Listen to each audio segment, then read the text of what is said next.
भारत में महिला सशक्तिकरण की प्रतीक प्रथम प्राइम मिनिस्टर इंदिरा गांधी ने जिस दिन अपना शपथ ग्रहण किया था 24 जनवरी 2008 में, उसी दिन को महिला और विकास बाल कल्याण मंत्रालय द्वारा आज का मतलब जो 24 था उस दिन बालिका दिवस के रूप में मनाया जाता है।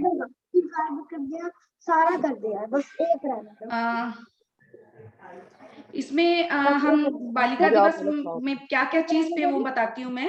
इसका जो मेन मकसद है कि भ्रूण हत्या को रोकना, आपको आपके कानून और अधिकारों की जानकारी देना, लड़कियों की पढ़ाई पर जोर देना और उसके स्वास्थ्य पर ध्यान देना, प्रत्येक लड़की को समाज में उचित सम्मान मिले, सबको बढ़ने और समाज में आगे बढ़ने का अवसर मिले, बाल विवाह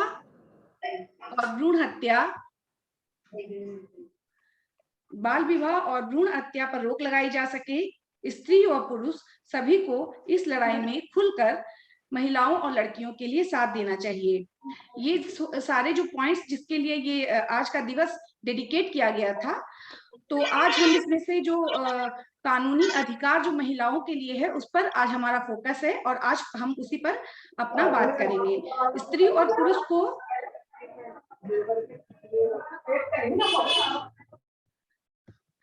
और पुरुष को कानून द्वारा समानाधिकार दिया जाता है और कहीं कहीं महिलाओं को उतना अपॉर्चुनिटी नहीं मिलता है। इसकी वजह से कहीं कहीं उनको विशेषाधिकार भी दिया जाता है। तो अगर हमारे पास जो अधिकार है, हम अगर उसके बारे में जानेंगे तभी हम उसका उपयोग भी कर पाएंगे। तो सबसे जरूरी है हमारे लिए ये जानना कि हमारे अधिकार कितने हैं, क्या क्या हैं। तो हमारे साथ हमारे एडवोकेट सुबोध प्रसाद जी हैं, जो अधिकारों के हमारे क्या अधिकार हैं उसके बारे में हमें बताएंगे। और इसके अलावा भी अगर कोई भी तरह का कानूनी सलाह आप अपने परिवार या अपने लिए कोई भी लेना चाहती हैं, तो उम्मीद करती हूँ कि सुबोध जी उसका भी निदान करेंगे और उसके लिए सही मार्गदर्शन आप लोगों के लिए करेंगे। हम लोग सबसे पहले आज के कार्यक्रम में इनर व्हील प्रेयर करेंगे। शीतल गुप्ता से अनुरोध है, इनर व्हील प्रेयर करें।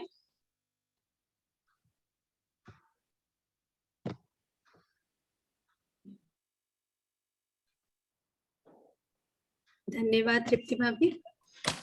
इनर व्हील प्रेयर के लिए सभी तैयार हो जाएं। Please raise your hand. मित्र भाव के सत्य अर्थ को हम सब में ही ईश्वर भर दो, हम सब ही हैं तेरे बालक, भूले ना यह इतना कर दो। धर्म और संस्कृति भेदों का मन में नहीं स्थान रहे, सभी मानवों की सेवा का हमें सदा ही ध्यान रहे। आवश्यकता हमें मदद की हो सकती है याद रहे, सेवा करने की जरूरतें जहाँ कहीं भी आन पड़े, सेवा करने को सब जन की तत्पर हम सबके रहे। इनर व्हील की शान यह वर हमें प्रदान करो, मानव जीवन व्यर्थ न जाए, प्रभु यह कृपा प्रदान करो, प्रभु यह कृपा प्रदान करो। धन्यवाद।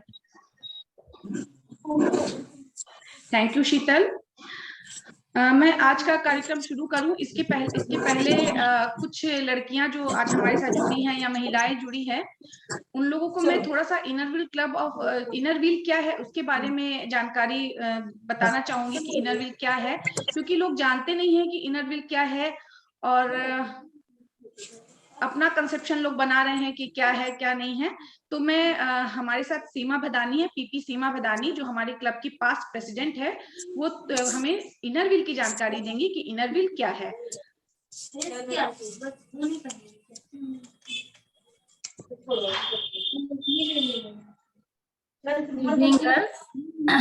इनर व्हील की समय कम है, मैं इनर व्हील की संक्षिप्त जानकारी। इनर व्हील महिलाओं की एक अंतर्राष्ट्रीय संस्था है जो समाज सेवा की छात्र भी मैं एक बार म्यूट कर देती हूँ। हाँ, अनम्यूट कीजिए।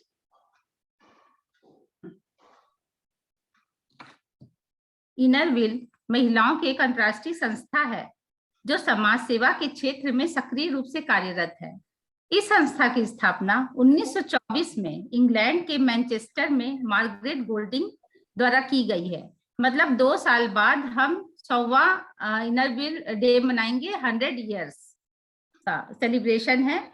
आज इस संस्था की शाखाएं 99 देशों में फैली हुई है तथा 1,72,100 मेंबर्स जुड़ी हुई हैं। आप समझ सकती हैं कि ये कितना इसका विस्तार हो चुका है। मित्रता और सेवा इसके की ऑब्जेक्टिव्स हैं। हर वर्ष हमें एक थीम दिया जाता है जो कि इंटरनेशनल इनरव्हील द्वारा दिया जाता है और उसी के तहत हम लोग कार्य करते हैं। इस वर्ष का हमारा थीम पिंक फर्स्ट है। नाम से ही स्पष्ट है, इस वर्ष महिलाओं के सशक्तिकरण, उनके health and hygiene, self defence, computer skill, सरकारी योजनाओं से उन्हें अवगत कराना, उनको अपने अधिकारों के प्रति सजग करना और उन्हें आत्मनिर्भर बनाने की दिशा में कार्य करना, ये सभी गोल्स हम लोग लेकर चल रहे हैं। और मुझे खुशी हो रही है कि हमारी प्रेसिडेंट इस गोल को काफी हद तक पा चुकी है। और एक बात मैं इनरव्हील के बारे में स्पष्ट करना चाहूंगी कि ये इस संस्था को कोई सरकारी आर्थिक सहायता, सरकार द्वारा कोई आर्थिक सहायता नहीं मिलती। हम मेंबर्स खुद ही फंड कलेक्ट करते हैं, जनरेट करते हैं और अपने सीमित संसाधनों से हम अधिक से अधिक कार्य करने की कोशिश करते हैं।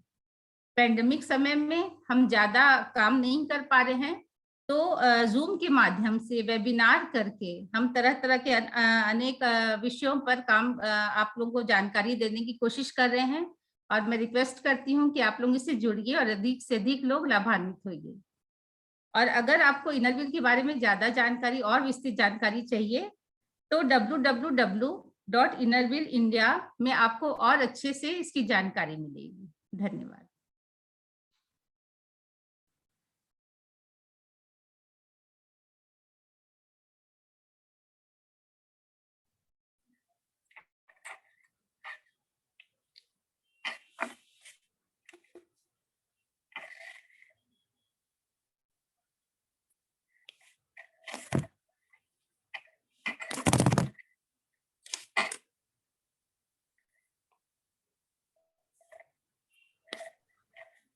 अब मैं अपनी सदस्य आशा से अनुरोध करती हूँ कि हमारे साथ हमारे एडवोकेट सुबोध प्रसाद जी जुड़े हैं, उनके बारे में हमें बताएं, उनसे हमें मिलाएं। Thank you, Tripti. Hello, everyone. I am going to read the biodata of lawyer Subodh Prasad ji. He was born on 17th February 1968.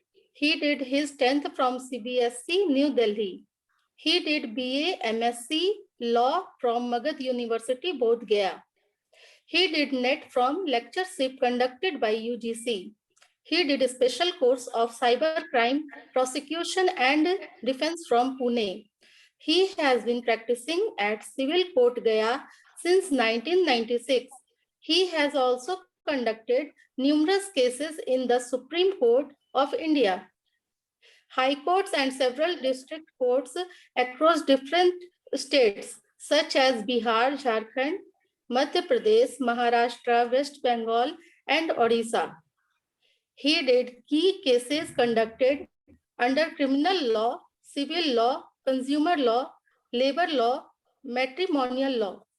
He is also a life member of Gaya Bar Association. Thank you. Thank you, Asa.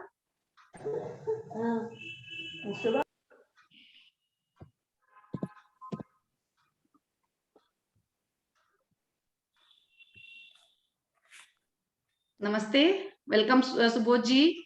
Inner Wheel के इस कार्यक्रम में आपका स्वागत है। अब आप अपने विचार रखिए, उसके बाद लड़कियों को जो पूछना होगा वो पूछेंगी। सबों को वेरी गुड इवनिंग।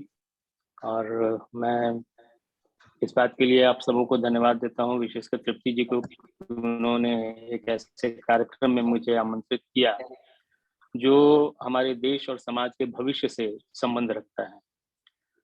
क्योंकि ये एक शाश्वत सत्य है कि महिलाएं हमारे समाज का आधा हिस्सा है, 50% है।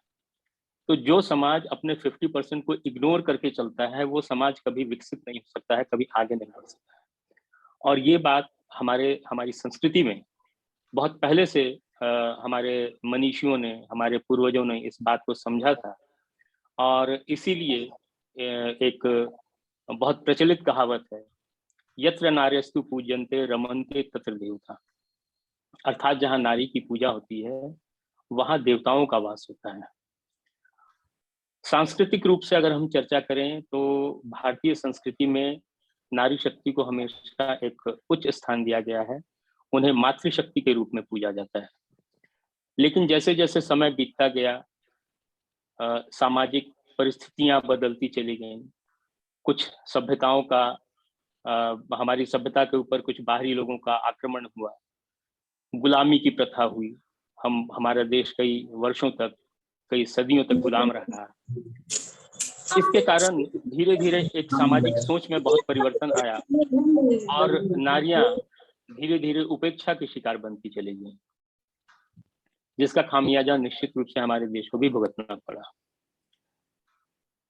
जब स्वतंत्रता का संघर्ष चल रहा था उस समय भी आप सबों को मालूम है कि हमारे देश की नारियों ने आगे बढ़ चढ़कर हिस्सा लिया, और स्वतंत्रता सेनानी नहीं था जो बिना उनके सहयोग के आगे बढ़ा। लेकिन सामाजिक रूप से और विशेषकर लीगल जो कानूनी रूप है उसमें वो हमेशा उपेक्षित रही और एक मार्जिनल, उनको मार्जिन पे चली आई। उसको सुधारने के लिए जब देश स्वतंत्र हुआ, जब लेजिस्लेशन यहाँ आया, तो सबसे पहला जो हमारी स्वतंत्र भारत में जो एक मुख्य हमारे जो संविधान हुआ, बनाया गया, 1950 में उसका प्रवर्तन हुआ। हमारे देश के संविधान की सबसे बड़ी खूबसूरती यह है कि राइट फ्रॉम डे वन, जिस दिन से संविधान यहाँ लागू हुआ उस दिन से पुरुषों और महिलाओं दोनों को समान अधिकार दिए। मैं इस बात को प्रमुखता से इसलिए कहना चाहता हूँ कि एक सामाजिक तौर पर हम लोगों के दिमाग में है कि जो वेस्टर्न वर्ल्ड है, जो पाश्चात्य सभ्यता है, वो शायद बहुत विकसित रही है, जबकि वास्तविकता इसके विपरीत है। जो पाश्चात्य देश जो आज अपने आप को कहते हैं कि हम डेवलप्ड नेशन है, वहां पे महिलाओं की स्थिति बहुत बदतर है। हमारे प्रथम प्रधानमंत्री श्री जवाहरलाल नेहरू जी ने अपनी डिस्कवरी ऑफ इंडिया में लिखा है, अपनी पुस्तक में उन्होंने लिखा है कि भारत में जो महिलाओं की दयनीय स्थिति है या जो देखी जा रही है वो उन स्थितियों से बहुत अच्छी है जो पाश्चात्य सभ्यताओं की महिलाएं फेस करती रही हैं।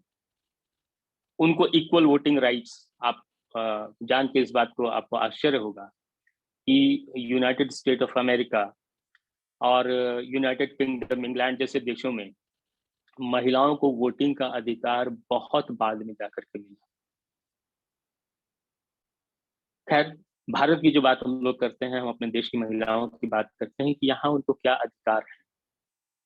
जैसा मैंने पहले कहा कि उनको वो सभी अधिकार हैं जो एक पुरुष को, लेकिन साथ साथ उनको कुछ प्रिविलेजेस भी हैं और उनको अपने आत्मसम्मान की रक्षा करने के लिए, अपने अधिकारों की रक्षा करने के लिए कई लेजिस्लेशंस लाए गए हैं। मोटे तौर पर अगर संवैधानिक अधिकारों की बात करें तो संवैधानिक अधिकार तो सबों को मालूम है, वो सबको बराबर हैं, उसमें किसी तरीके का कोई डिस्क्रिमिनेशन नहीं है। दूसरे जो मोटे तौर पर हम इन चीजों को अगर एक क्लासिफाई कर सकते हैं तो सिविल राइट्स, क्रिमिनल राइट्स और इकोनॉमिक राइट्स, ये एक ब्रॉड क्लासिफिकेशन होता है जहां पर हम नारी शक्ति या नारी के अधिकारों की बात प्रमुखता से कर सकते हैं। जो सिविल राइट्स हैं उसमें बेसिकली दो बातें आती हैं, एक तो प्रॉपर्टी से रिलेटेड और दूसरा जो उनका एक महिला का जो मैरिटल लाइफ है, जो वैवाहिक जीवन है, उससे रिलेटेड। प्रॉपर्टी के बारे में जो हिंदू सक्सेशन एक्ट कहता है या बाकी जो एक्ट्स हैं उसके अनुसार वर्ष 2005 से महिलाओं को बराबरी के अधिकार दिए गए हैं। एंसेस्ट्रल प्रॉपर्टी में, पैतृक संपत्ति में जितना अधिकार एक बेटा का है उतना ही अधिकार बेटी का है। ये एक बहुत महत्वपूर्ण संशोधन हुआ 2005 में। इसके पहले महिलाओं को राइट्स थे, लेकिन इक्वल टू सन, मतलब अपने भाइयों के बराबर, जो एक परिवार में एक बेटे को जो राइट मिलता है वो राइट बेटियों को नहीं था। लेकिन आज के डेट में, वर्ष 2005 के बाद से, जब हिंदू सक्सेशन एक्ट का संशोधन हुआ, उसमें अमेंडमेंट हुआ, उसके बाद वो सभी राइट्स एक बेटी को भी परिवार में मिलते हैं। क्योंकि जो हमारे यहाँ की सामाजिक परंपरा है, हम जानते हैं कि बेटियां शादी के बाद वो अपने पति के घर में रहती हैं, एक तरीके से उनका मायका छूट करके, और वो ससुराल में उनका बाकी जीवन जो है वो बीतता है। ससुराल में चूंकि एक नया माहौल होता है, नए लोग होते हैं, उनसे कैसे एडजस्टमेंट हो सकता है, नहीं हो सकता है, वो अलग बातें हैं। और उनके कारण कभी कभी वहां पे भी विवाद होता है और महिलाओं को प्रताड़ना का शिकार होना पड़ता है। उससे बचने के लिए या उसको उन महिलाओं के अधिकारों को सुरक्षित करने के लिए a series of litigations government of India ने लाए हैं, जिसमें एक बहुत इंपॉर्टेंट लिटिगेशन है डाउरी प्रोहिबिशन एक्ट, क्योंकि सामाजिक परंपराओं के अनुसार जो हमारे यहाँ पीढ़ियों से चला आ रहा था कि जब बेटियों का विवाह किया जाता था तो उनके माता पिता दहेज उनसे मांग की जाती थी, और अगर कहीं उसमें ऊंच नीच हुआ, दहेज की मांग अगर पूरी नहीं हो पाती थी, तो उसके कारण कई बार विवाह भी टूट जाते थे, या जो बच्चियां गई अपने ससुराल में, वहां उनको प्रताड़ना का शिकार होना पड़ता था। तो उस मिनास को, उस जो ये सामाजिक कुरीति है, उसको दूर करने के लिए डाउरी प्रोहिबिशन एक्ट लाया गया, जहां अगर कोई व्यक्ति विवाह के एवज में वो दहेज मांगता है लड़की पक्ष से, वधु पक्ष से, तो वो एक क्रिमिनल ऑफेंस है, अपराध, वो अपराध है, और उसके लिए उनको सजा दी जा सकती है। दूसरी जो परिस्थिति उत्पन्न होती है महिलाओं के साथ विशेषकर, कि अगर उनका कभी अपने पति से विवाद हुआ या किसी तरीके के कोई आपसी मनमुटाव हुआ, तो एक पुरुष के लिए बहुत आसान माना जाता था कि वो अपनी पत्नी को छोड़ दे, परित्यक्त कर दे और दूसरी शादी कर ले या फिर अपना जीवन अपने हिसाब से बिताए। ये जो परिस्थिति उत्पन्न होती थी, ये महिलाओं के लिए बहुत ही दुखद स्थिति होती थी। इसके लिए उन्हें राइट ऑफ मेंटेनेंस दिया गया है। राइट ऑफ मेंटेनेंस का मतलब है कि अगर किसी महिला का पति उन्हें अपने साथ नहीं रख रहा है या उनकी देखभाल नहीं कर रहा है, जो आवश्यक बेसिक नीड्स हैं लाइफ की, उनको वो पूरा नहीं करता है, तो section 125 of the criminal procedure code है, जिसमें वो कोर्ट में जा करके और मेंटेनेंस वो ले सकती हैं, ये उनका अधिकार। तो ये एक बहुत महत्वपूर्ण ये क्रिमिनल लॉ में एक संशोधन किया गया, जो कि उनके वैवाहिक जीवन को अफेक्ट करता है। इसके अलावा जो दूसरे क्रिमिनल लॉ में उनको प्रोटेक्शन दिया हुआ है, उसमें एक बहुत महत्वपूर्ण एक्ट लाया गया, वो डोमेस्टिक वायलेंस एक्ट लाया गया, घरेलू हिंसा एक्ट लाया गया, क्योंकि समय के अनुसार ये देखा गया कि डाउरी प्रोहिबिशन एक्ट और मेंटेनेंस जो है वो बहुत कारगर नहीं हो पा रहे थे। इन दोनों परिस्थितियों में महिलाओं को कहीं ना कहीं अपने ससुराल से बाहर निकलना पड़ जाता था, उनका त्याग कर दिया जाता था। तो डोमेस्टिक वायलेंस एक्ट जो लाया गया, घरेलू हिंसा अधिनियम जो लाया गया, इसका मुख्य उद्देश्य था कि कैसे महिलाओं को उनके अपने घर में, ससुराल में रहते हुए उनके अधिकारों की रक्षा की। इसीलिए इसे एक क्वासी क्रिमिनल एक्ट कहा जाता है। मतलब इसका नेचर जो है वो सिविल भी है और क्रिमिनल भी है।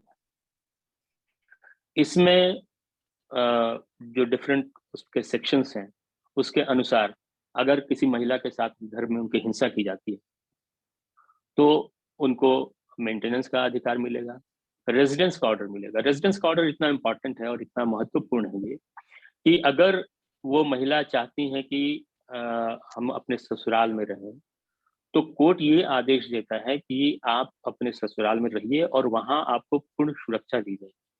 ये कोर्ट के आदेश में आता है कि उनको पूर्ण सुरक्षा वहां पे प्रदान की जाएगी। इसके अलावा अगर ऐसी परिस्थिति होती है कि महिलाएं अपने ससुराल में अपने आप को असुरक्षित महसूस करती हैं, वो कहीं किसी दूसरी जगह किराए के मकान में रहना चाहती हैं, तो ये दायित्व तो उनके पति का बनता है कि वो उस किराए का भुगतान करे। मतलब अगर महिला अपने आप को समझती है कि हाँ, हम अपने ससुराल में सुरक्षित नहीं है, हम कहीं दूसरी जगह बेहतर जीवन जी सकते हैं, किराए के मकान में रहते कर सकते हैं, रह सकते हैं, तो वहां उनके ऊपर कोई अधिभार नहीं आएगा, उनके ऊपर कोई आर्थिक बोझ नहीं बनेगा कि वो किराया कहाँ से दें। ये किराया देना उनके हस्बैंड का काम है। ये एक बहुत इंपॉर्टेंट है। तो रेजिडेंस ऑर्डर है, मेंटेनेंस है, ये सब डोमेस्टिक वायलेंस एक्ट में अधिकार मिला हुआ है। इसके बाद जो तीसरा एक इम्पॉर्टेंट अधिकार है वो उसको हम लोग इकोनॉमिक राइट्स के रूप में क्लासिफाई कर सकते हैं। इकोनॉमिक राइट्स का मतलब है कि एक समय था जब पुरुष को और महिला दोनों अगर एक ही काम करते थे तो उनके वेतन में असमानता होती थी, महिलाओं को कम वेतन दिया जाता था। ये इसको दूर किया गया, इक्वल रेम्यूनरेशन एक्ट लाया गया और आज के दिन पुरुष और महिलाएं दोनों को समान वेतन, जो समान पद पे अगर काम करती हैं, एक ही तरह का काम करते हैं दोनों, तो दोनों को समान वेतन होगा। ऐसा नहीं है कि हाँ पुरुष को ज्यादा मिलेगा और महिला को महिला होने के कारण कम मिलेगा। तो ये एक इम्पॉर्टेंट अधिकार है। इसके अलावा खास करके महिलाओं को जो कार्यस्थल होते हैं, ऑफिसेज होते हैं, वहाँ पे कई तरह की विपरीत परिस्थितियों का सामना करना पड़ता है और कई बार कुछ समाज में ऐसे तत्व भी होते हैं जो उनके सम्मान के साथ खिलवाड़ करते हैं, उसको एक तरीके से उन्हें जो सम्मान मिलना चाहिए वो सम्मान नहीं देते हैं, अदरवाइज उनकी दृष्टि होती है। तो एक इम्पॉर्टेंट एक्ट लाया गया है, protection of women from sexual harassment act. अगर कार्यस्थल पर किसी भी महिला के साथ कोई बदसलूकी की जाती है तो वो एक एक्सक्लूसिव ऑफेंस होता है। वहां कोई भी महिला अपने अधिकारों के लिए उस अपने सम्मान के लिए उस अधिकार का प्रयोग कर सकती है। ये एक्सक्लूसिव राइट है महिलाओं के लिए, जो कॉमन लॉ में शायद एक बहुत साधारण अपराध बन करके रह जाता है, लेकिन इस एक्ट के तहत वो एक विशेष अपराध की श्रेणी में आता है और उसके लिए जो पनिशमेंट है वो बहुत सीवियर पनिशमेंट इसमें प्रिस्क्राइब किया जाता है। दूसरा, चूंकि ऑफिस और जो कामकाजी महिलाएं हैं उनके लिए एक इम्पॉर्टेंट ये जानकारी मैं देना चाहूँगा कि हर वैसे ऑफिस जहां महिलाएं काम करती हैं वहां पे एक इंटरनल कमिटी कॉन्स्टिट्यूट किया जाना चाहिए। ये हमारा कानून कहता है कि एक इंटरनल कमिटी वहां कॉन्स्टिट्यूट की जा सकती है, की जाती है और की जानी चाहिए। ये मैंडेटरी है किसी भी इंस्टीट्यूशन के लिए। और वहां अगर किसी महिला को कोई शिकायत है तो वो उस पहले इंटरनल कमिटी में अपनी शिकायत देगी और उस इंटरनल कमिटी में जो इंक्वायरिंग ऑफिसर रहेंगे, जो इंक्वायरी कमिटी के मेंबर्स रहेंगे, उसमें भी महिला का होना अति आवश्यक। तो महिलाओं के अधिकारों की रक्षा के लिए ये एक बहुत इम्पोर्टेंट लेजिस्लेशन था और एक बहुत इम्पोर्टेंट ये प्रोविजन लाया गया। इसके अलावा जो कामकाजी महिलाएं हैं उनको ये विशेषाधिकार है जिसको हम मैटरनिटी बेनिफिट एक्ट के रूप में जानते हैं कि मातृत्व अवकाश जिसको बोला जाता है। ये एक ऐसा पीरियड है जिसमें विवाह के बाद महिलाओं को गुजरना पड़ता है। तो पहले होता था कि अगर मान लीजिए कि आप छुट्टी ले रही हैं, वैसी स्थिति में कोई भी महिला अगर छुट्टी ले रही है तो उनको वेतन नहीं दिया जाता। लेकिन अब ये प्रोविजन कर दिया गया है कि मैटरनिटी बेनिफिट एक्ट के तहत 6 महीने का अवकाश सवैतनिक वेतन सहित, उसमें किसी प्रकार का कोई आर्थिक क्षति महिलाओं को न हो, उस पीरियड में ये इंश्योर किया गया है। इसलिए ये भी एक बहुत इंपॉर्टेंट, जो महिलाओं के अधिकारों से संबंधित बातें हैं, उसमें ये एक इम्पॉर्टेंट बात मैं आप लोगों को बताना चाहूँगा।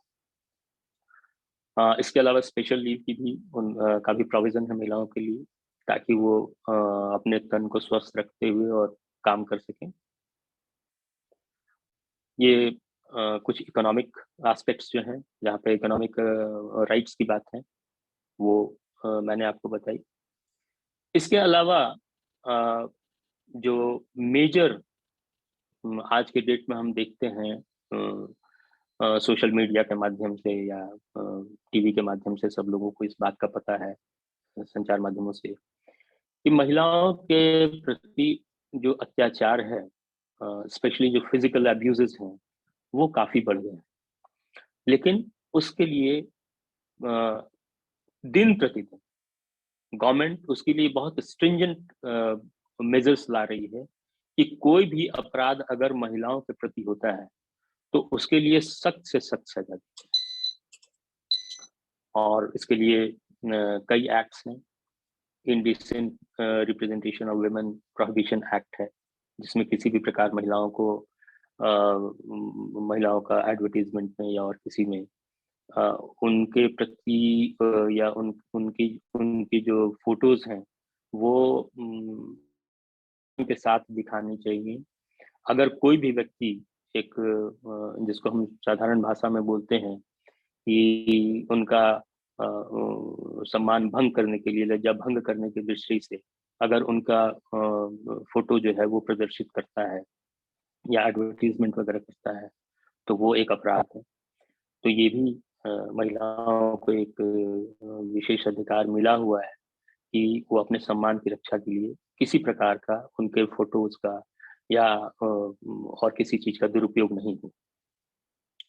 इन सब के लिए सरकार ने national commission for women act भी बनाया है।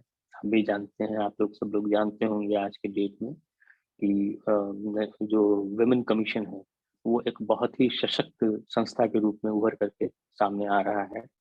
और बहुत सी बातों में जहाँ पे जो कॉमन अथॉरिटीज, जो एडमिनिस्ट्रेटिव अथॉरिटीज हैं, वो उसका संज्ञान अगर नहीं लेते हैं तो वो एक बहुत अच्छा और बहुत सशक्त फोरम है जहाँ पे कोई भी महिला जाकर के अपने विरुद्ध की जा रही किसी भी अपराध को या बदतमीजी को या किसी भी प्रकार की शिकायत को वहाँ दर्ज करा सकती हैं।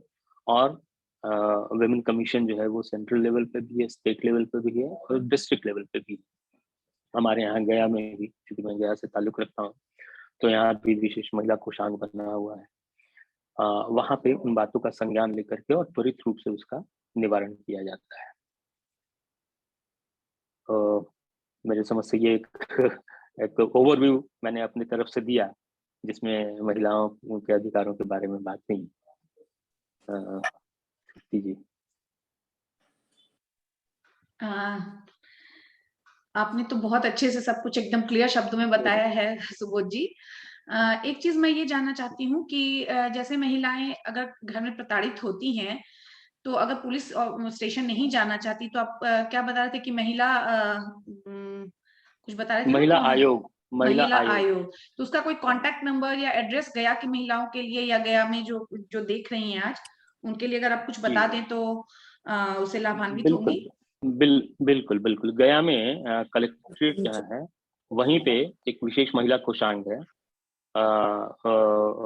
वहाँ जाकर के गया कलेक्ट्रेट में ही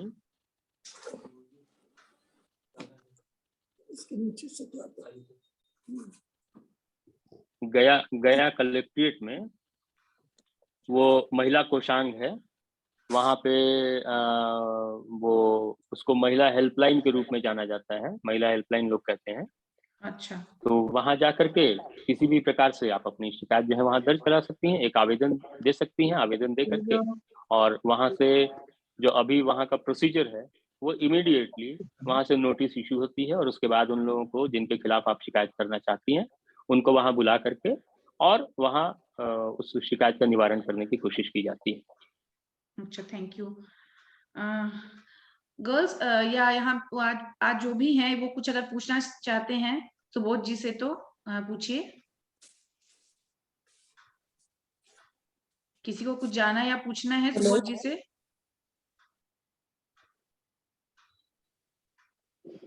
अपने आप को अनम्यूट करके बोलिए।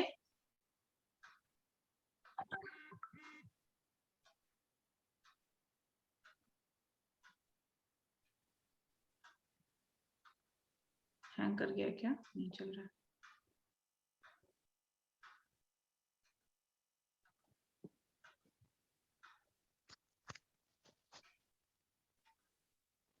क्या कोई कुछ पूछना चाहती है या मैं आज का कार्यक्रम समाप्त करूं? साइबर क्राइम के बारे में थोड़ा सा बता दीजिए मुझे पहले, कि जैसे आजकल बहुत सारा जैसे फेसबुक का मैसेंजर हो गया या बहुत सारा आजकल जैसे इंस्टाग्राम है, तो पर्सनल में बहुत सारे अजीबोगरीब मैसेजेस जब आते हैं तो एक ब्लॉक करने का तो एक ऑप्शन है। क्या ये साइबर क्राइम के अंतर्गत आता है क्या, और इसके लिए हम लोग क्या कर सकते हैं? बिल्कुल बिल्कुल, ये साइबर क्राइम के तहत आता है। अगर मान लीजिए कि कोई भी इनडिसेंट अगर मैसेजेस आ रहे हैं तो उसकी सूचना इमीडिएटली, क्योंकि जो साइबर जो डिवाइसेस हैं, जो इंटरनेट से रिलेटेड जो डिवाइसेस हैं, उनके थ्रू अगर कोई भी अपराध होता है तो वो एक एविडेंस के रूप में माना जाता है। तो वो अगर मान लीजिए हाँ कोई भी इस तरीके का इंडिसेंट मैसेज अगर कर रहा है तो ये साइबर क्राइम के साथ साथ जो मैंने अभी बताया कि जो अदर जो ऑफेंसेस हैं वो भी उसमें अट्रैक्ट होता है। साइबर तो जो इंटरनेट है वो तो एक माध्यम हो गया, उस अपराध को करने का माध्यम हो गया। तो ये वहां पे जो साइबर क्राइम है वो भी जुड़ जाएगा और जो मूल अपराध है वो भी जुड़ जाता है। जैसे एक एग्जांपल, क्योंकि आप ये कर रही हैं तो एक एग्जांपल मैं देता हूँ। सेक्शन 354 है, उसमें ABCD करके सेक्शन सब सेक्शंस हैं उसके। 354 है कि किसी भी महिला को अगर बेइज्जत किया जाता है, इवन स्टॉकिंग। स्टॉकिंग का मतलब है कि अगर आप जैसे किसी का पीछा करते हैं, अच्छा, अगर कोई महिला जा रही है रास्ते में जा रही है और कोई व्यक्ति अगर उसका बुरी नीयत से उसका पीछा करता है तो ये भी एक अपराध जो पहले नहीं था। जब ये अमेंडमेंट आया उसके पहले ये आज से 10 साल पहले 20 साल पहले ये इसको अपराध की श्रेणी में नहीं रखा जाता था। लेकिन अगर आज के डेट में अगर 354 वह अट्रैक्ट करेगा कि अगर कोई व्यक्ति बुरी नीयत से किसी महिला का पीछा कर रहा है, उसके पीछे पीछे उसको तंग कर रहा है जिससे वो असहज महसूस कर रही है, तो दैट इज अ क्राइम। तो अच्छा, इसी तरीके से साइबर तो है। आप एक बात बताइए, इसको प्रूफ कैसे करेंगे? हम लोग रिकॉर्डिंग करें, मतलब कैसे? अगर हम किसी, मान लीजिए किसी को बोलते हैं कि वो मेरा पीछा कर रहा था, हम उसको प्रूफ कैसे करेंगे कि वो पीछा कर रहा था? अगर कोई भी तो ये जैसे आप कानून तो बता दिए, अब उसके साथ अब तो सबूत भी मांगेगा ना कानून। तो आप ये बताइए कि सबूत में क्या मांगता है, तो उस हिसाब से लोग इकट्ठा करेंगे उसके पहले। सबूत दो तरीके के होते हैं ना किसी को। हाँ एकदम एकदम बिल्कुल, इसका उसका दुरुपयोग भी होता है। दुरुपयोग दूसरा होता है, पर सिक्के का पता दूसरा होना चाहिए पहलू अगर रियली में किसी को प्रॉब्लम है, अगर हो रहा है किसी के साथ, तो क्या करना है उसको पता होना चाहिए ना। खाली कानून जानने से तो नहीं होगा ना।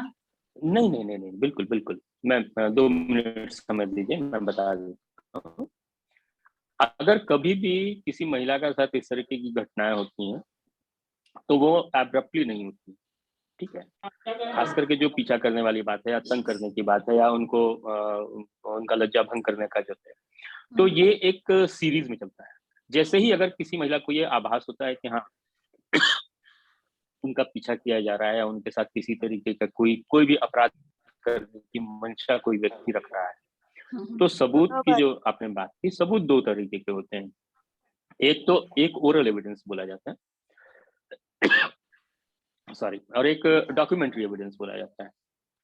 तो ओरल एविडेंस है कि अगर मान लीजिए कि किन्हीं को लगता है कि हाँ भाई एक व्यक्ति हमारा पीछा कर रहा है या हमको तंग कर रहा है, बुरी नीयत से कर रहा है, तो उसके लिए वो अपने सहेलियों को या अपने और जो रिश्तेदार हैं उनको जो है सो ये बात बता सकती हैं, उनको एज ए विटनेस वहां पे वो बुला सकती हैं कि हाँ साहब देखिए ये 2 दिन से हमारा पीछा कर रहा है, 3 दिन से मेरा पीछा कर रहा है, तो वो एक जो है एक मटेरियल विटनेस माना जाएगा, एक सबूत माना जाएगा उसको। दूसरा, आज के डेट में चूंकि ऑलमोस्ट जो भी लोग हैं पढ़े लिखे हैं, बाहर निकलते हैं, सबके हाथ में मोबाइल है, सबके पास मोबाइल है, तो उसकी रिकॉर्डिंग भी की जा सकती है। ये अगर पॉसिबल हो उस सिचुएशन में, तो आप रिकॉर्डिंग को भी एज एविडेंस यूज कर सकते हैं। तीसरी चीज है कि आप महिला आयोग, जैसे मैंने बताया, महिला हेल्पलाइन, तो महिला हेल्पलाइन में आप इस बात की सूचना दे सकती हैं और उनसे आप ये एक प्रार्थना कर सकते हैं, एक विनती कर सकते हैं कि भाई इस तरीके की बात है, इसको अपने लेवल पर इंक्वायर करवा लिया जाए, तो ये सब्जेक्ट टू इंक्वायरी हो जाएगा, तो ये आपके सबूत के रूप में काम करेगा। अच्छा, साथ में हाँ, तो या तो ओरल एविडेंस आप दे सकते हैं, डॉक्यूमेंट्री एविडेंस दे सकते हैं। ओरल एविडेंस वो आदमी जो आपके साथ या जो हो रही घटना है उसको अगर देखता है और उसको बयान करता है, उसको बयान करता है, तो वो एक इम्पोर्टेंट साक्ष्य हो सकता है, इम्पोर्टेंट एविडेंस हो सकता है। चलिए बहुत अच्छे। डॉक्टर साहब एक चीज मुझे पूछनी है तृप्ति। हाँ जी। बोल रहे हैं जैसे मान लिया कि सब तो हो गया कि सब महिलाएं के साथ सब होता है, कभी कभी तो उल्टा भी हो सकता है ना, कभी कभी महिलाएं भी कुछ मिली रहती हैं, तो उनका क्या करना चाहिए, उनका कैसे मतलब कि सहयोग लेना चाहिए? जैसे कि जरूरी नहीं है कि आप ऐसे तो जेंट्स मतलब पीछे जा रहे हैं तो वो घूर रहे हैं, ये कर रहे हैं, वो कर रहे हैं, वो भी कर रहे हैं, औरतें भी तो कुछ इसमें शामिल होती हैं, तब कैसे हम लोग पकड़ेंगे कि हाँ ये वो उनके साथ है, वो भी पीछा कर रहे हैं, हमारा कुछ नुकसान पहुंचाने चाह रही है उस औरत को? एक औरत को भी तो नुकसान पहुंचाती है कुछ बोल के। बिल्कुल बिल्कुल बिल्कुल, बहुत ही रेलेवेंट चीज आपने कहा है। और बल्कि अक्सर जहाँ तक जो मैट्रिमोनी, इस बात को आपने जो प्रश्न पूछा है मैं उसका उत्तर देने की कोशिश करूंगा, लेकिन ये चीजें ज्यादा होती हैं जहाँ पे मैट्रिमोनियल डिस्प्यूट्स होते हैं वहाँ, क्योंकि एक जो पीरियड ऑफ प्रैक्टिस मेरा रहा है, 25-26 साल से हम इस प्रोफेशन में हम हैं, तो मेरा एक अपना अनुभव रहा है कि जो मैट्रिमोनियल डिस्प्यूट्स होते हैं उसमें से in between husband and wife जो डिस्प्यूट है उनकी संख्या बहुत कम होती है। कई बार अधिकांशतः जो मामले आते हैं न्यायालय में, उसमें घर की 2 महिलाओं के बीच में विवाद ज्यादा होता है, या तो वो सास बहू के रूप में हो, ननद भौजाई के रूप में हो, बाहर भी तो होता है, वो कुछ एक जरूरी नहीं आपने जो कहा, इसीलिए मैं उस संदर्भ में बोल रहा हूँ, बिल्कुल उस संदर्भ में बोल रहा हूँ, क्योंकि जो महिला अगर हाँ ये उस संदर्भ में मैं बोल रहा हूँ, मैं किसी के ऊपर कोई आरोप नहीं लगा रहा हूँ, मैं उसी बात का उत्तर देने की कोशिश कर रहा हूँ कि कुछ महिलाओं का ऐसा, अगर कुछ अपराधी प्रवृत्ति की महिलाएं हैं, जैसे आपने कहा कि हाँ कोई पीछा कर रहा है, घूर रहा है, तो हो सकता है कि उसका साथ कोई महिला दे रही है, तो उन महिलाओं को भी उस कानून में सजा देने का प्रावधान है। जरूरत है कि उनके खिलाफ हम प्रॉपर एविडेंस कलेक्ट करें, उनके विरुद्ध भी हम अगर साक्ष्य लाते हैं तो वो भी अपराध की श्रेणी में ही आए। तो ये केस टू केस डिफर करेगा, कहाँ पे कौन सा फैक्ट है, उस फैक्ट को कलेक्ट करके ही हम लोग उसके बाद आगे बढ़ सकते हैं। बिल्कुल, थैंक यू डॉक्टर साहब। Thank you. सुबोध जी, मैं जानना चाहती हूँ एक बात, जैसे कि यदि किसी का डिवोर्स होता है और बच्ची की कस्टडी मदर के पास रहती है, तो बच्ची जब बालिग हो जाती है तो वो अपने फादर की प्रॉपर्टी पे क्लेम कर सकती है क्या? हाँ बिल्कुल क्लेम कर सकती है। मैंने जब वो 18 साल बिल्कुल की क्लेम कर सकती है, तो उसका हक है फादर की प्रॉपर्टी पे? जी हाँ बिल्कुल है, 100% उसका हक होगा। डिवोर्स के समय सोल कस्टडी मदर के पास है, ठीक है, तो ठीक वो है? बड़ी होकर कर सकती है? जी हाँ बिल्कुल कर सकती है, इसलिए कि डिवोर्स में अगर मान लीजिए कि जो जजमेंट हुआ उसमें अगर सोल कस्टडी जो है मदर को दी गई, तो वो इसलिए दी जाती है कि उस समय तक जो बच्चा है वो माइनर है, तो वेलफेयर ऑफ द माइनर अगर मदर के साथ है तो कोर्ट अलाउ करता है कि हाँ इसकी कस्टडी मदर के साथ होगी। लेकिन जैसे ही वो मेजर हो जाती है तो वो गार्जियनशिप का जो कस्टडी का जो आपको है वो हट जाता है, वो रिस्ट्रिक्शन हट जाता है। और कोई भी बच्चा या बच्ची अगर 18 साल से ऊपर जब मेजर हो जाती है तो वो उसके जो अपने राइट्स हैं, जो इनहेरेंट राइट्स हैं, उनको वो एक्सरसाइज कर सकता है, बेटी एक्सरसाइज कर सकती है। इसलिए इसमें कहीं कोई दो राय नहीं है कि अगर डिवोर्स के जजमेंट में कस्टडी ऑफ द चाइल्ड वो मदर के साथ है तो मेजर होने के बाद वो अपने पिता की संपत्ति में, अपनी पैतृक संपत्ति में वो दावा नहीं कर सकती हैं। ये ऐसी बात नहीं, वो दावा कर सकती है। Okay, thank you, thank you. और किसी को कुछ पूछना है?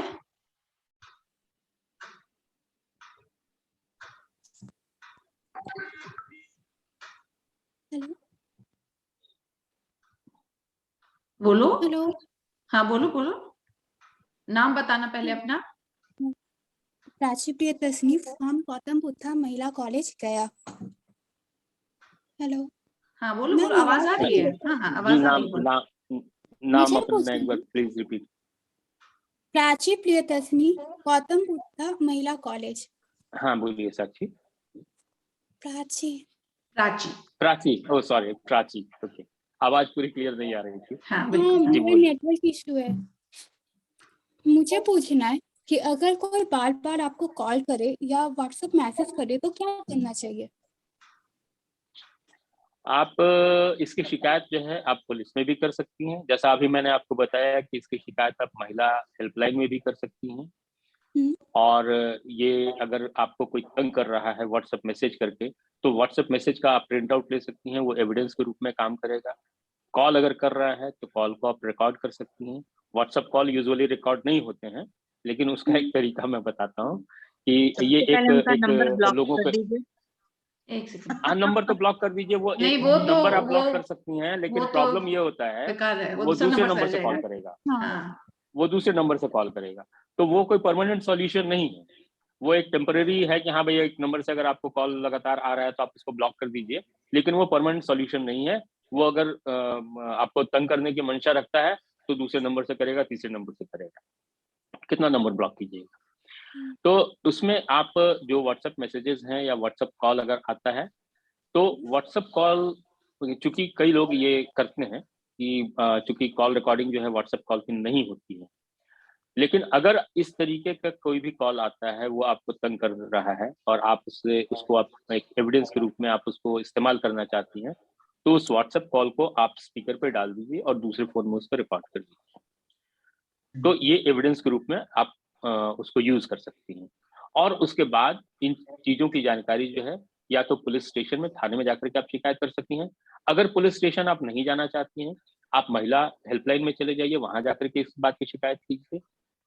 और कई बार होता है मैन टू मैन वेरी करता है, अगर मान लीजिए कि वहां से भी आप संतुष्ट नहीं है तो आप कोर्ट में आकर के क्रिमिनल केस उस आदमी के खिलाफ फाइल कर सकती हैं।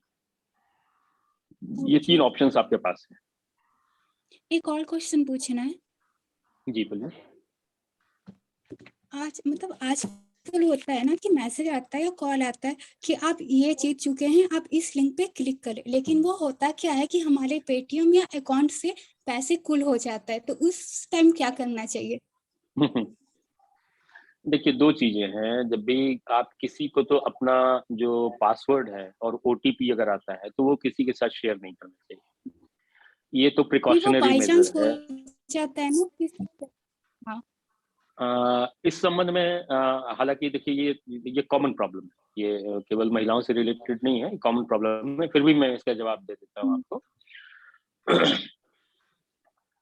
एक अभी हाल में एक घटना हुई, वो बैंक के रिटायर्ड अधिकारी थे और उनके वो क्रेडिट कार्ड जो था उसमें कुछ रिवार्ड पॉइंट्स जो है वो कन्वर्ट नहीं हो रहे थे, वो रिडीम नहीं हो रहे थे। तो एक दिन उनको कॉल आया और जो कॉलर थी उसने बताया कि हम, आपका ये नाम है, ये आपका क्रेडिट कार्ड नंबर है, दिस है दैट है, कोई इशू है तो बताइए। तो इन्होंने गुड फेथ में बताया कि हाँ ऐसा है, रिवॉर्ड्स पॉइंट जो है वो रिडीम नहीं हो रहे हैं। उसके बाद कॉलर ने कहा कि ठीक है, हम दूसरे नंबर से हम आपको कॉल करते हैं, उसको हम ठीक कर देते हैं। अब ये इस गुड फेथ में रह गए कि जो नंबर जो आया था कॉल वो टोल फ्री नंबर से आया था, जो ऑथराइज्ड टोल फ्री नंबर वहां से आया था। तो वो जैसे जैसे वो कॉलर पूछता गया, ये अपना ओटीपी वगैरह शेयर करते चले गए। नतीजा हुआ कि इनके अकाउंट से लगभग 4 लाख रुपया निकल गया। तो ये साइबर फ्रॉड की चीजें हैं, ठीक है। तो अगर अब बैंक में इन्होंने, क्योंकि उसका फोरम जो है उसके लिए जो कंप्लेन किया जाता है वो बैंक के पास ही पहले आपको करना होगा या ओम्बड्समैन में करना होगा। तो वहां पे बैंक ने इनके क्लेम को ये कहते हुए रिजेक्ट कर दिया कि साहब ओटीपी तो आपने बताया, ये आपकी गलती है, उसमें बैंक की कोई गलती नहीं, ठीक है। तो ये तो प्योरली प्रिकॉशनरी मेजर है कि आप किसी भी तरीके से आप अपना ओटीपी या पासवर्ड जो है किसी परिस्थिति में कोई कितना भी आपको ये जोर दे कि हाँ हम आपके बैंक से बोल रहे हैं, बैंक के मैनेजर हैं, हम फलाने डायरेक्टर हैं या अकाउंटेंट है, कुछ भी कहे, लेकिन ये आपको प्रिकॉशन लेना है कि आप वो पासवर्ड और ओटीपी जो है वो शेयर नहीं कीजिए। यानी कि किसी भी तरह का काम होने पर हमें बैंक शाखा में जाके काम करवाना चाहिए, वो सेफेस्ट है।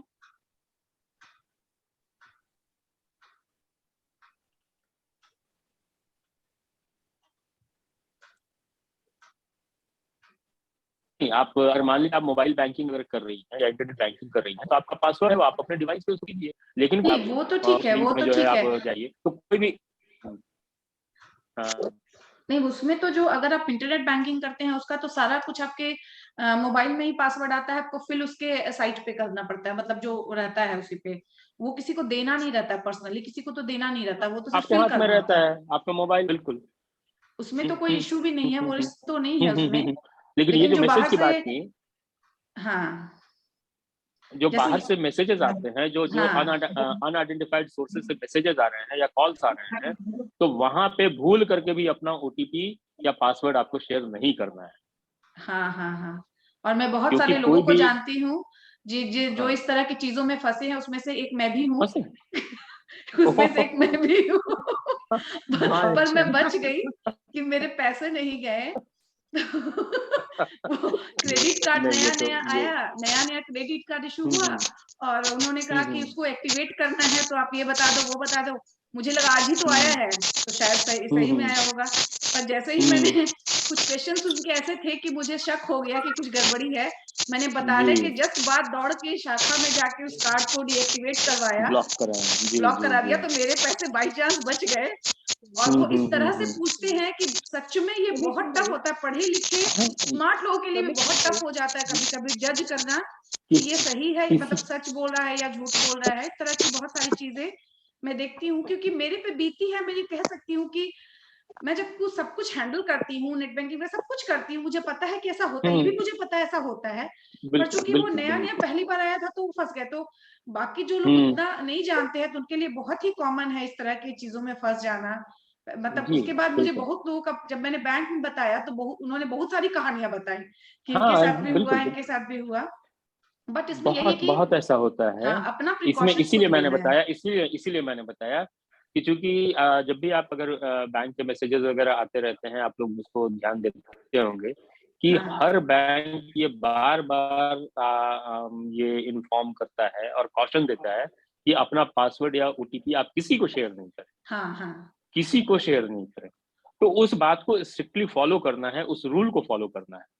जैसे मैंने अभी आपको बताया ना कि एक बैंक के ही जो रिटायर्ड कर्मचारी हैं, वो बेचारे खुद उस फ्रॉड का शिकार हो गए। तो क्या कहा जाए, इसको दुर्भाग्य कहा जाए या विडंबना कही जाए कि एक्चुअली उन लोग जो कॉल करते हैं सुबोध जी, उनकी ट्रेनिंग इतनी बढ़िया होती है ना, कहाँ से ट्रेनिंग लेती है बस वही पता करना है। इतना परफेक्टली बोलते हैं वो लोग। तो उनको भी ट्रेनिंग लेना है क्या? मैनेजर के साथ जो फ्रॉड हुआ वही लग रहा है। बैंक मैनेजर जिनके साथ फ्रॉड हुआ वो ट्रेस हुआ कि नहीं बाद में? क्या? जो बैंक मैनेजर जिनके साथ फ्रॉड हुआ ट्रेस हो गया और उसमें वाज दैट ट्रेसेबल? या इट वाज ट्रेस, वो पता लगा कि हाँ एक पर्टिकुलर साइट से उसका पेमेंट हुआ है, ठीक है ना।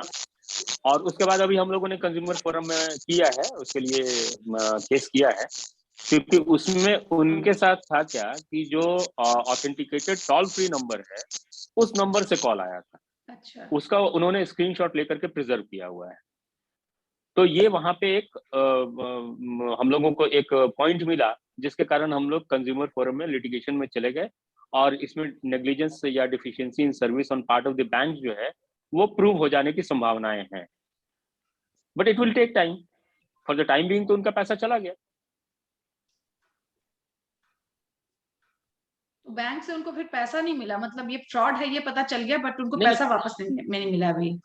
नहीं मिला, वही बैंक ने, मैंने बताया ना आपको कि बैंक में जब इन्होंने क्लेम किया तो बैंक ने इनका क्लेम ये कहते हुए रिजेक्ट कर दिया बाद में प्रूफ होने के बाद। पैसा मिलता नहीं है, लेकिन पैसा किसी का नहीं मिलता है, तो हम लोग भी देखे पैसा नहीं मिलता है। अच्छा, मेरे फैमिली में भी हुआ है। तो बोला कि ओटीपी तो आपने ही दिया है। हाँ बिल्कुल नहीं मिलता पैसा। नहीं, एक तो ऐसा केस आया था मेरे ही फैमिली में कि ओटीपी तो पता नहीं कैसे पता कर लिया, ओटीपी तो कुछ आया ही नहीं कुछ भी, फिर भी पैसा निकल गया उसमें से। हाँ, होता है वो अभी के करीब में निकल गया वो पूरा। ओटीपी तो आया नहीं, ऐसा कैसे हो जाता है बिना ओटीपी के आया?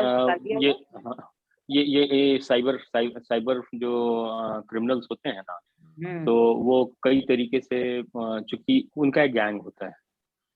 अभी एक इंस्टेंस हम आपको बताएंगे, एक एग्जांपल बताएंगे, बल्कि पेपर में भी निकला था, आप लोग शायद पढ़ी होंगी कि डीएवी स्कूल शेरघाटी का उसका लगभग 35 लाख रुपया वो चेक से निकल गया। मतलब आप लोग विश्वास नहीं कीजिएगा कि जिस चेक नंबर से वो अमाउंट विड्रॉ हुआ, वो चेक ओरिजिनल वो इंटैक्ट प्रिंसिपल के पास रखा हुआ है, और उसका डुप्लीकेट लोगों ने बना करके निकल गया सब चीज, और उसके बाद जो है पैसा निकाल। तो एक जगह तो जो था, हाँ वो होता है। और उसमें हम क्यों इस बात को बता रहे हैं, क्योंकि आपने कहा कि जैसे ओटीपी नहीं आया, उसमें जो प्रिंसिपल साहब का जो मोबाइल नंबर था उसको साइबर क्रिमिनल्स ने हैक कर लिया। अच्छा जी, ऑन ए पर्टिकुलर डे, जब जिस दिन वो बैंक में उसने प्रेजेंट किया, उस दिन से उनका मोबाइल काम करना बंद कर दिया। और उस मोबाइल का क्लोन बना करके और बैंक मैनेजर को बार बार करके कि ये अर्जेंट है, इसको पास कर दीजिए, उसने पास कर दिया। अच्छा तो मतलब और थोड़ा बड़ा वाला धांधली था, फ्रॉड। जी, फ्रॉड का और थोड़ा बड़ा वाला वो था। तो ये है साइबर क्रिमिनल्स का अपना एक गैंग है, वो लोग इसी ताक में रहते हैं। जैसे चोर है ना कि देखता है कि हाँ भाई कहाँ से हमको सेंध मारना है, कहाँ से हमको घुस करके कुछ कर देना है, तो वही उसी हिसाब से जी कहाँ से हमको पैसा मिल जाए। ये तो है, लोगों का प्रोफेशन ही वही है। चलिए, और किसी को कुछ पूछना है क्या?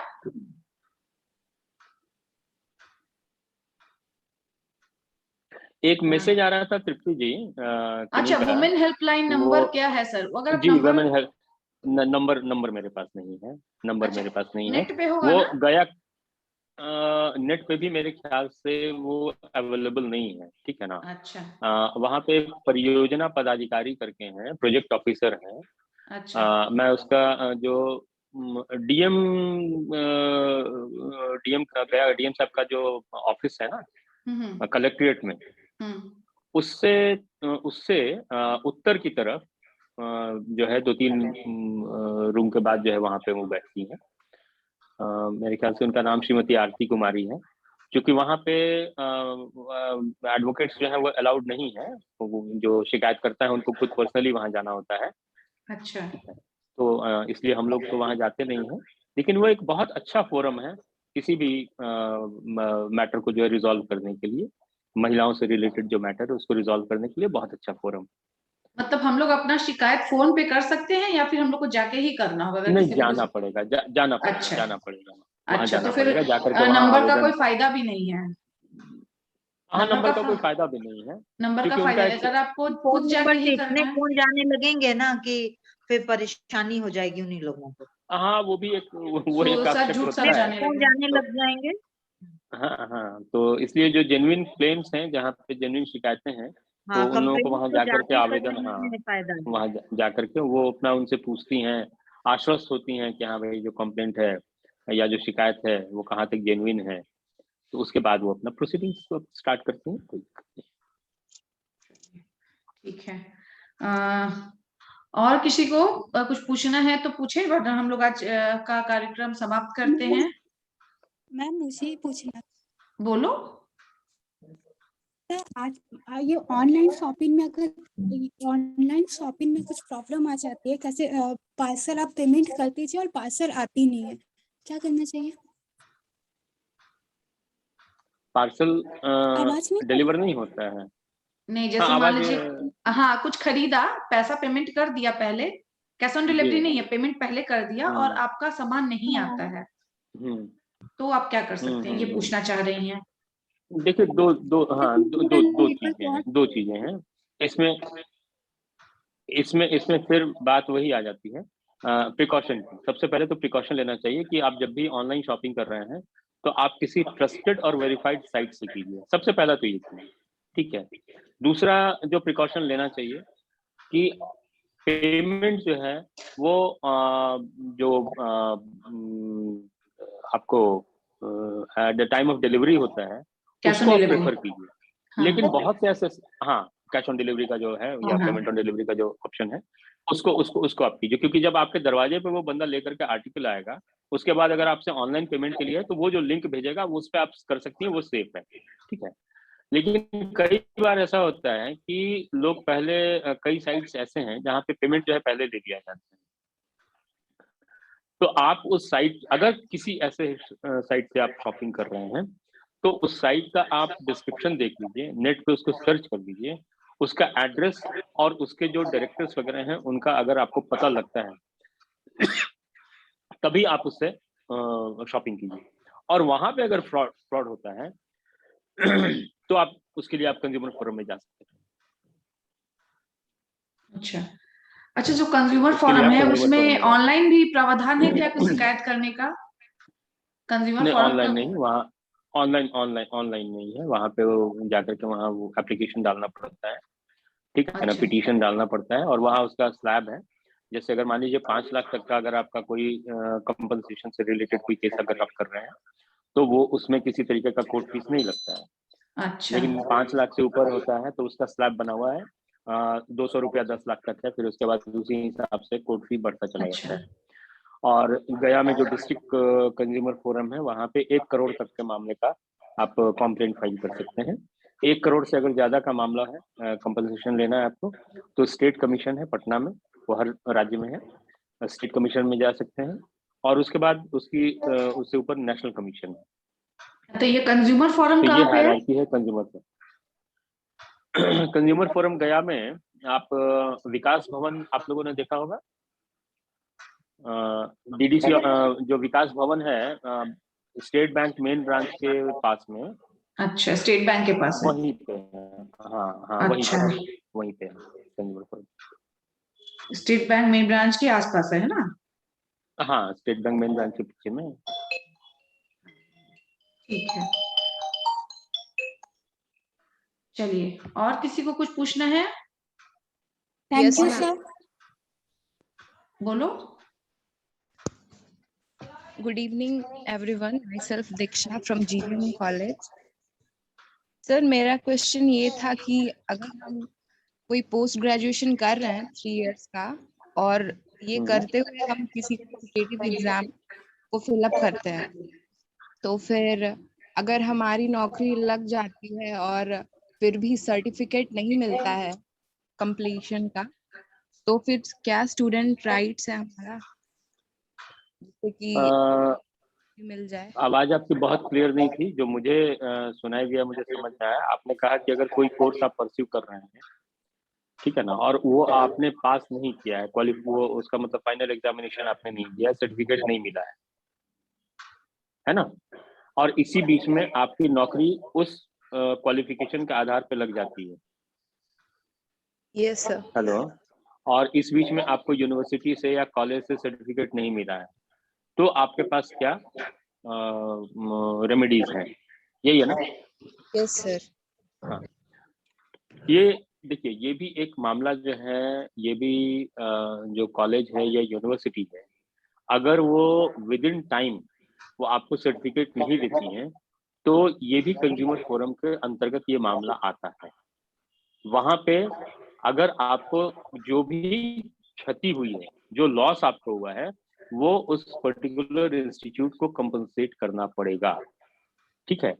दूसरा, कि अगर मान लीजिए कि इस तरीके का कोई मैटर है तो इसका निवारण जो है वो हाई कोर्ट से हो सकता है, क्योंकि ये कॉन्स्टिट्यूशनल राइट से संबंधित मामला है, ये रिट का मैटर आता है, इसलिए इसका रेमेडी जो है वो डिस्ट्रिक्ट कोर्ट में या डिस्ट्रिक्ट लेवल पर नहीं होता है। इसका निवारण इसके लिए आप हाई कोर्ट जाइएगा।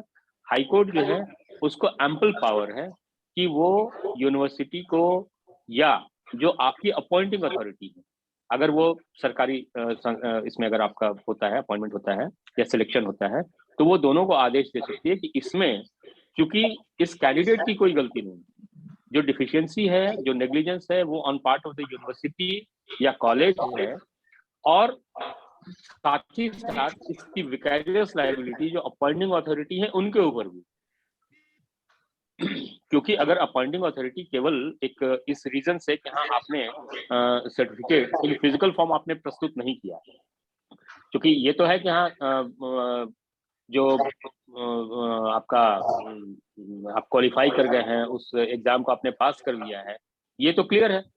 केवल फॉर्मल सर्टिफिकेट नहीं अगर इश्यू हुआ है, तो इस ग्राउंड पर अगर कोई भी अपॉइंटिंग अथॉरिटी आपके अपॉइंटमेंट को जो है वो रिजेक्ट करता है, तो ये हाई कोर्ट इसके ऊपर बहुत इजीली उसके ऊपर वो अपना मंतव्य दे सकता है और हाई कोर्ट ऑर्डर कर सकता है कि आपका अपॉइंटमेंट उसमें कराया जाए। Okay sir, thank you. और किसी को कुछ पूछना है?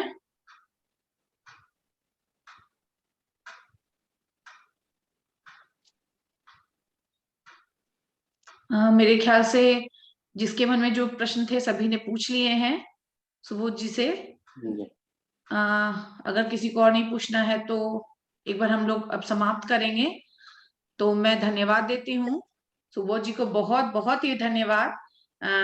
ये रोटेरियन है और इन्होंने बहुत ही अपना कीमती समय हमें दिया है। मुझे भी बहुत सारी बातों की जानकारी मिली है सभी लड़कियों के साथ, तो बहुत बहुत धन्यवाद। आपने अपना समय दिया, इन लड़कियों को लाभ पहुंचाया, और मैं धन्यवाद देती हूँ उन सभी मेंबर्स का, स्कूल की लड़कियों का जो भी आज हमारे इस कार्यक्रम में जुड़ी हैं। मैं उन सबका बहुत बहुत धन्यवाद देती हूँ। और ये हमारा कार्यक्रम है जो परिणीता के अंतर्गत चल रहा है, जो महिलाओं के लिए है। इसमें हम लोग हर तरह के कार्यक्रम करने वाले हैं। तो हमारा एक डांस का वर्कशॉप हुआ था और आज हमारा नारी के अधिकार पे हुआ है, नारियों के लिए और लड़कियों के लिए ही हमारे ये प्लेटफॉर्म है। तो आज इस पे कार्यक्रम हुआ है, आगे भी हम इस तरह के कार्यक्रम करते रहेंगे। सभी को बहुत बहुत धन्यवाद जी, बहुत बहुत धन्यवाद और आभार आप सबों का। धन्यवाद।